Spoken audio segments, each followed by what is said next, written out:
क्या होगा अगर मरने वाले लोगों की आत्माएं एक ऐसे दरवाजे का इंतजार कर रही हों जो उन्हें हमेशा के लिए इस दुनिया से मुक्त कर सके और उस दरवाजे की चाबी एक साधारण इंसान के हाथ लग जाए। थॉमस जब मृत लोगों के शव रखे जाने वाले गोदाम में पहुंचा तो उसने देखा कि अन्ना का शरीर हवा में तैर रहा है। तभी मकान मालकिन केली भी वहां पहुंच गई। उसी समय किसी रहस्यमय शक्ति ने अन्ना को खींचते हुए उसके घर की ओर ले जाना शुरू कर दिया। केली ने थॉमस को बताया कि अन्ना की मौसी अब मौत के बहुत करीब है। ये सुनकर थॉमस को अचानक सब समझ में आने लगा। वह सोचने लगा कि शायद जो व्यक्ति प्राकृतिक रूप से मरने वाला होता है वही इस दुनिया और दूसरी दुनिया के बीच का दरवाजा खोल सकता है, क्योंकि गांव के जिन लोगों की मौत हो चुकी थी उनकी आत्माएं अभी तक मुक्त नहीं हुई थी। अन्ना की मौसी ही अकेली ऐसी इंसान थी जो जल्द मरने वाली थी। शायद वे सभी आत्माएं उसी अवसर का इंतजार कर रही थी ताकि उन्हें आखिरकार शांति मिल सके। थॉमस और अन्ना दोनों ही पहले मौत के करीब पहुंच चुके थे। शायद इसी वजह से उनके अंदर मौत की कोई अनजानी छाप मौजूद थी जो आत्माओं को दूसरी दुनिया तक पहुंचाने में मदद कर सकती थी। सच्चाई समझते ही थॉमस ने गांव वालों को आदेश दिया कि सभी शवों को अन्ना के घर लाया जाए। जब सारे शव घर के अंदर पहुंचा दिए गए तो पूरा घर जोर जोर से कांपने लगा। अगले ही पल जमीन धंसने लगी और पूरा मकान धीरे धीरे नीचे समाने लगा। गांव वाले भय से यह सब देखते रह गए। बाहर खड़ी केली लगातार अन्ना को पुकार रही थी। उसकी आवाज सुनकर थॉमस ने अन्ना को अपनी बाहों में उठाया और घर पूरी तरह धंसने से ठीक पहले उसे बाहर धकेल दिया। तभी दीवारों में दरारें पड़ने लगी और उनमें से तेजी से पानी निकलने लगा। कुछ ही पलों में पूरा घर पानी से भर गया। थॉमस ने गहरी सांस ली और पानी के भीतर गोता लगा दिया, लेकिन तभी अन्ना की मौसी की आत्मा ने उसे पकड़ लिया। अगले ही पल थॉमस खुद को एक दूसरी दुनिया में पाता है। वह धीरे धीरे आगे बढ़ता है।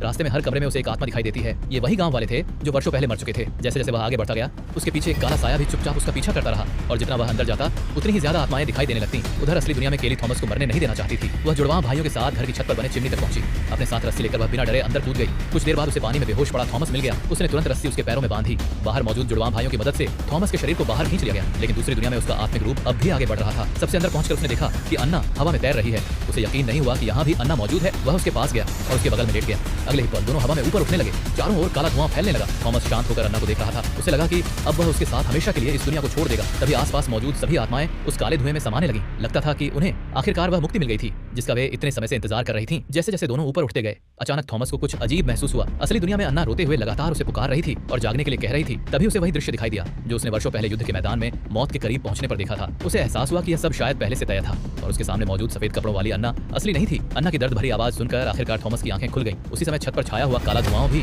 धीरे धीरे गायब होने लगा। गांव वाले खुशी से झूम उठे। आखिरकार वर्षों पुराना यह रहस्य और भयावह घटनाएं समाप्त हो चुकी थीं। थॉमस ने केली से विदा ली, अन्ना का हाथ थामा और दोनों एक नई जिंदगी की तलाश में दुनिया की ओर निकल पड़े। लेकिन सबसे बड़ा सवाल आज भी बाकी है, क्या थॉमस सचमुच दूसरी दुनिया से वापस लौटा था या फिर उसकी कहानी अभी खत्म नहीं हुई? अगर आपको मौका मिले तो क्या आप मौत के उस रहस्यमयी दरवाजे के पार झांकना चाहेंगे?